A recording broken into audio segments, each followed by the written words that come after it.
Slick back. No, slick back. That's what I said. Slick back. No, nigga, I'm a pimp named Slick back. Pimp named Slick back. Pimp named Slick. Halo semuanya, perkenalkan nama saya Artauli Kristiani dari kelas B dengan NIM 2205040031. Nah, pada video ini saya akan menjelaskan mengenai apakah konflik yang terjadi antara Israel dan Palestina termasuk dalam peperangan genosida. Sebelumnya, saya akan menjelaskan secara singkat sejarah kawasan Palestina. Dalam buku Sejarah Timur Tengah Jilid 2 pada tahun 2013, karya Isawati, kawasan Palestina pada masa lalu dikenal sebagai Kanaan, Yudea, dan Tanah Suci. Pada tahun 1000 sampai 586 Masehi, Palestina adalah negara Yahudi yang menjadi jajahan Babilonia, Persia, Makedonia, dan beberapa kerajaan Yunani. Lalu, pada tahun 636 Masehi, wilayah ini mulai berada di bawah kekuasaan Islam. Selanjutnya, saya akan menjelaskan latar belakang terjadi konflik antara Palestina dan Israel. Awal mula terjadinya konflik antara Palestina dan Israel terjadi pasca Perang Dunia Pertama, yang dimana Inggris sebagai pemenang Perang Dunia Pertama memberikan wilayah kepada bangsa Yahudi melalui deklarasi Balfour pada tahun 1917. Nah, dari peristiwa ini, bangsa Yahudi menganggap bahwa kawasan Palestina ini adalah tanah air mereka. Di lain pihak, masyarakat Islam di Palestina memiliki pendirian tersendiri terkait permasalahan klaim wilayah ini. Dalam buku Timur Tengah, dalam pergaulakan pada tahun 1982, karya Kirdi Dipoyudo, masyarakat Islam Palestina menganggap bahwa Inggris memaksakan pendirian negara Yahudi di kawasan Palestina yang bertentangan dengan keinginan mayoritas masyarakat di Palestina.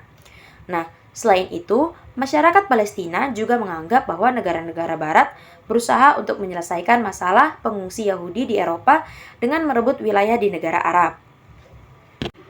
Nah, selanjutnya pada tanggal 23 sampai 29 November pada tahun 1947, PBB mengadakan sidang terkait permasalahan Palestina.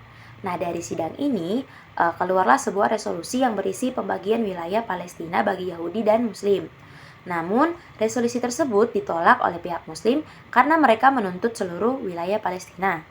Pada tahun 1948, perang antara masyarakat Muslim dan Yahudi yang terjadi di Palestina.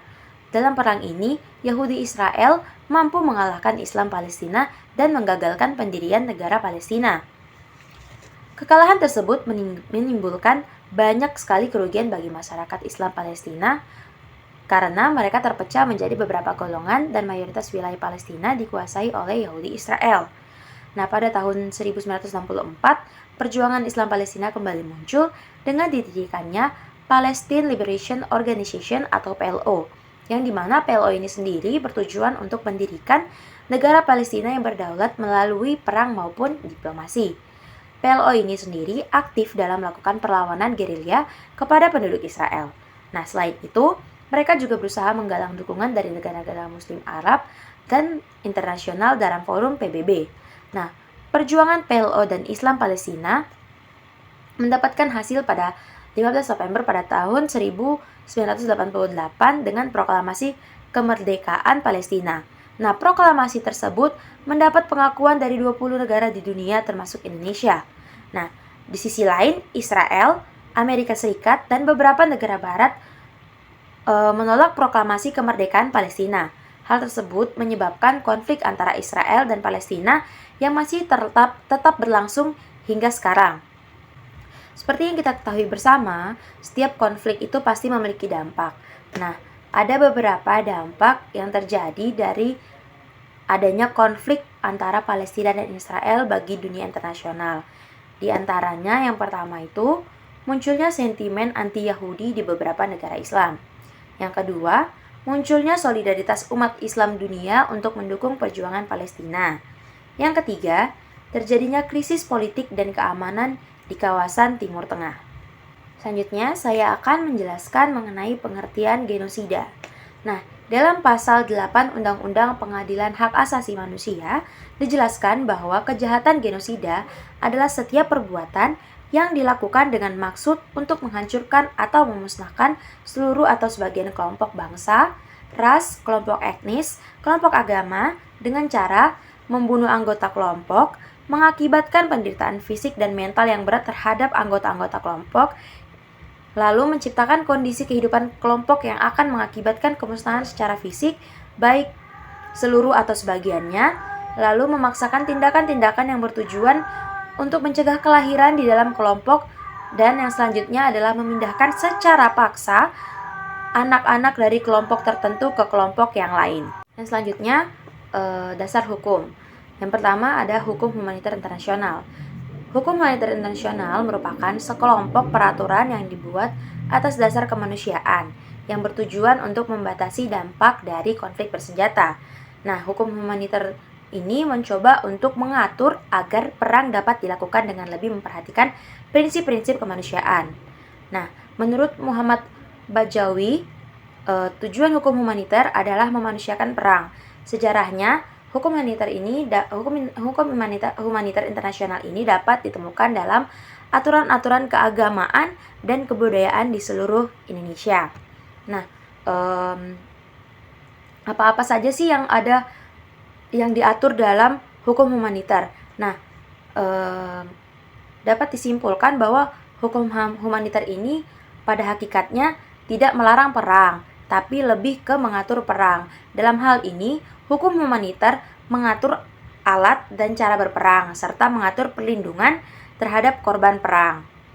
Yang kedua ada Statuta Roma. Nah, Statuta Roma merupakan dasar hukum yang mengatur tentang Mahkamah Pidana Internasional yang mempunyai kewenangan untuk mengadili kejahatan serius, antara lain kejahatan genosida atau pembunuhan massal, yang kedua kejahatan terhadap kemanusiaan, yang ketiga kejahatan perang, dan yang keempat kejahatan agresi. Yang ketiga adalah Konvensi Senjata Konvensional. Nah, konvensi tentang larangan atau pembatasan penggunaan senjata konvensional yang mungkin dianggap sangat merugikan atau memiliki dampak yang tidak pandang bulu, sebagaimana telah diamandemenkan pada tanggal 21 Desember 2001. Biasanya disebut sebagai Konvensi Senjata Konvensional Tertentu atau CCW, merupakan konvensi internasional yang penting, yang dimana instrumen hukum kemanusiaan. Konvensi ini diadopsi pada tanggal 10 Oktober 1980 dan mulai berlaku pada tahun 1983. Tujuan dari konvensi ini adalah untuk melarang atau membatasi penggunaan jenis senjata tertentu yang dianggap dapat menyebabkan penderitaan yang tidak perlu atau tidak dapat dibenarkan terhadap kekombatan atau berdampak terhadap warga sipil tanpa pandang bulu. Selanjutnya, apakah perang Palestina dan Israel termasuk genosida?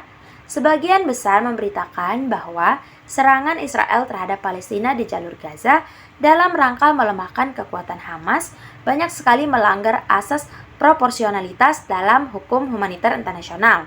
Contohnya, pelanggaran tersebut diantaranya melakukan penyerangan terhadap penduduk sipil dan menewaskan warga sipil tanpa pandang bulu. Nah, penyerangan objek sipil dan fasilitas hukum, penggunaan senjata terlarang, penyerangan udara secara tidak proporsional, dan lain-lain.